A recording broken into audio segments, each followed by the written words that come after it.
రాష్ట్ర ప్రభుత్వం నిన్న బడ్జెట్ ను ప్రవేశపెట్టడం జరిగింది. తక్కువ రోజులే శాసనసభ సమావేశాలు జరుగుతున్నాయి. 30 తారీఖులోగా పూర్తి అవుతాయని చెప్పారు. చర్చ జరగడానికి కూడా పెద్దగా అవకాశం లేదు.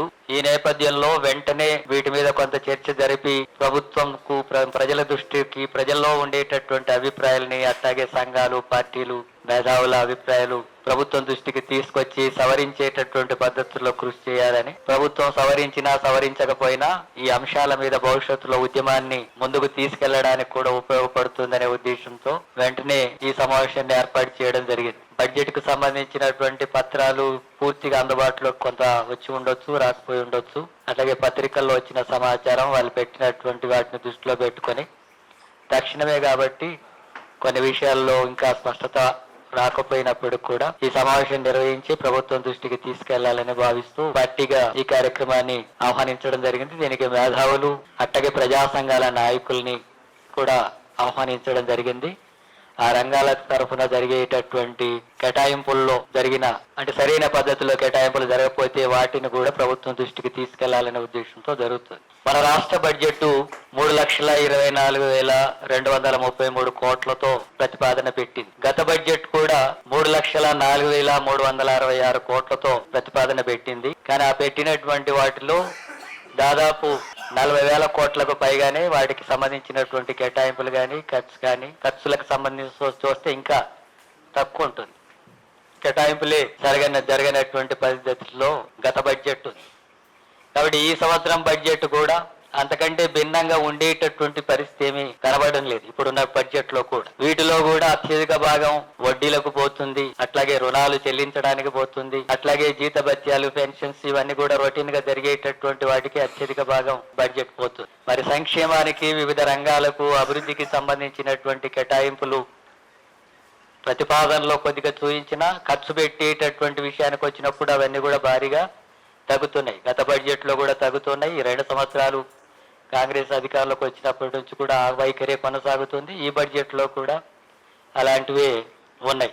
6 గ్యారెంటీలకు సంబంధించినటువంటిది ప్రచారము, ఎన్నికల్లో ఓట్లు, అధికారము, హామీలు రకరకాల పద్ధతుల్లో జరిగి ఉన్నప్పుడు కూడా ఈ 6 గ్యారెంటీల అమలుకు సంబంధించినటువంటి నిర్దిష్టమైనటువంటి ప్రతిపాదనలు గాని కేటాయింపులు గాని సరిగ్గా లేవు. అందుకని ఈ బడ్జెట్ లో కూడా వాటిని అమలు జరుగుతుంది అనేటటువంటి అవకాశం కనిపించడం లేదు. మరి అదంతా కూడా పేద ప్రజలకు ఇచ్చినటువంటి హామీలని, ఆ హామీల ద్వారానే అధికారంలోకి వచ్చింది కాంగ్రెస్ పార్టీ. మరి అలాంటి హామీలనే ముఖ్యంగా పేదలకు ఇచ్చినటువంటి హామీలే అమలు జరపకుండా మిగతా విషయాలు ఎన్ని మాట్లాడినా ఉపయోగం ఉండదు. ఆ రకంగా ఈ 6 గ్యారెంటీలకు సంబంధించినటువంటిది ఉదాహరణకి ఇందిరమ్మ ఇండ్లు దాదాపు 30 లక్షల కుటుంబాలకు ఇండ్లు లేనటువంటి వాళ్ళు ఉన్నారు రాష్ట్రంలో అనేటటువంటి ఉన్నాయి దరఖాస్తులు పెట్టుకున్నటువంటి వాళ్ళు. మరి 30 లక్షల కుటుంబాలకు ఇందిరమ్మ ఇండ్లు కేటాయింపులు అనేది 5 సంవత్సరాల్లో పూర్తి చేయాలనుకున్నా కూడా ఆ రకమైనటువంటి కేటాయింపులు లేవు. ఈసారి ఇందిరమ్మ ఇండ్లకు కూడా కేటాయింపులు తగ్గించారు. గత బడ్జెట్ కంటే కూడా తగ్గించారు. ఆ రకంగా ఇందిరమ్మ ఇండ్లకు సంబంధించినటువంటి దాంట్లో 1,334 కోట్లు గతం కంటే తగ్గించారు. ఈసారి కేవలం 5,500 కోట్లకు పరిమితం చేసి మహిళలకి 2,500 ఇస్తామన్నటువంటిది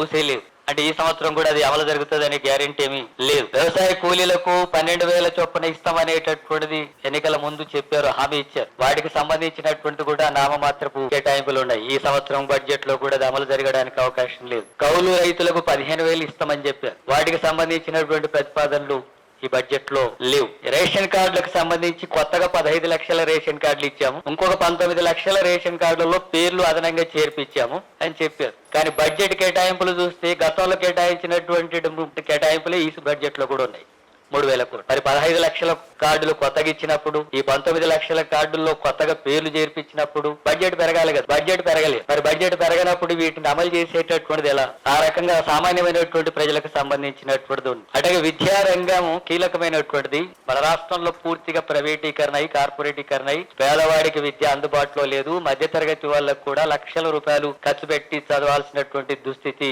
ఉంది.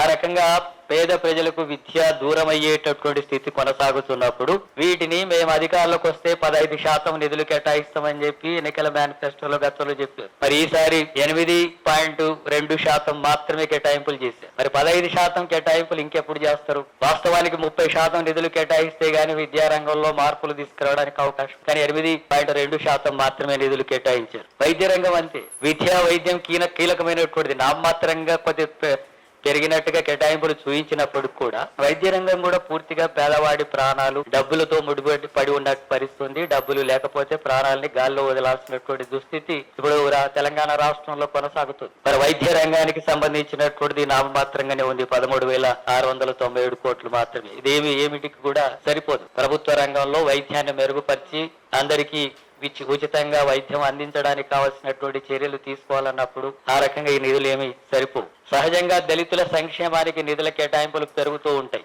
ఉన్న సప్లాన్ బడ్జెట్ కంటే కూడా అదనంగా కేటాయింపులు చేయడం అంటూ ఉంటుంది. ఎందుకంటే అట్టడుగున అంటరాంతరం, కులవివక్ష, అణచివేతకు అట్లాగే పేదరికానికి గురవుతున్న తరగతుల్లో ఉన్నటువంటి శిక్షణ, వాటికి నిధులు ఈసారి తగ్గించారు. దాదాపు 4,076 కోట్ల రూపాయలు దళితుల సంక్షేమం పోయినసారి బడ్జెట్ కంటే ఈసారి తగ్గించారు. దళితులకు సంబంధించి బీసీలకు 25,000 కోట్లు కేటాయిస్తామని చెప్పి వాళ్ళకు కామారెడ్డి డిక్లరేషన్ లో చెప్పారు. కానీ ఈసారి 12,515 కోట్లు మాత్రమే కేటాయించారు. అవి కూడా ఖర్చు అనేటటువంటి పోయినసారి కూడా చూస్తే ఖర్చు వరకు వచ్చినప్పుడు 3-4 వేల కోట్ల కంటే అదనంగా ఖర్చు పెట్టడం లేదు. పెద్ద సంఖ్యలో ఉన్నటువంటి బలహీన వర్గాలకు ఆ నిధుల కేటాయింపు అనేటటువంటిది అట్లా ఆ రకం ఉంది. గిరిజనులకు కేవలం 7,932 కోట్లు. గిరిజనుల సప్లాన్కు సంబంధించిన నిధులు కూడా ఖర్చు పెట్టేటటువంటి దాంట్లో అరకొరగా ఉంటున్నటువంటి పరిస్థితి ఉంది. మహిళలు, వికలాంగులు, శిశు సంక్షేమానికంతా కూడా నామమాత్రంగా కేటాయింపులు ఉన్నాయి.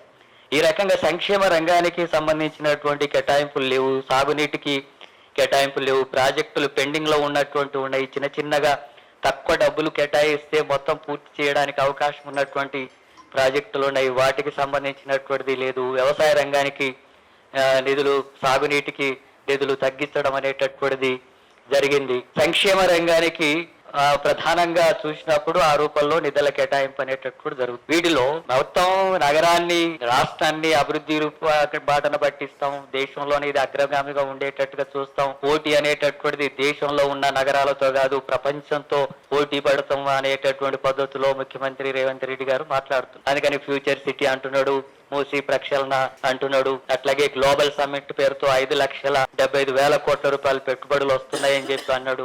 అవి రాలేదు. అట్లాగే దావోస్ పర్యటనకు వెళ్ళినప్పుడు 2 లక్షల కోట్ల రూపాయలు పెట్టుబడి వస్తాయన్నవి, అవి రాలేదు. నిరుద్యోగ సమస్య బాగా పెరుగుతూ ఉంది. ఉపాధి అవకాశాలు లేకుండా పోతున్నటువంటి పరిస్థితి ఉంది.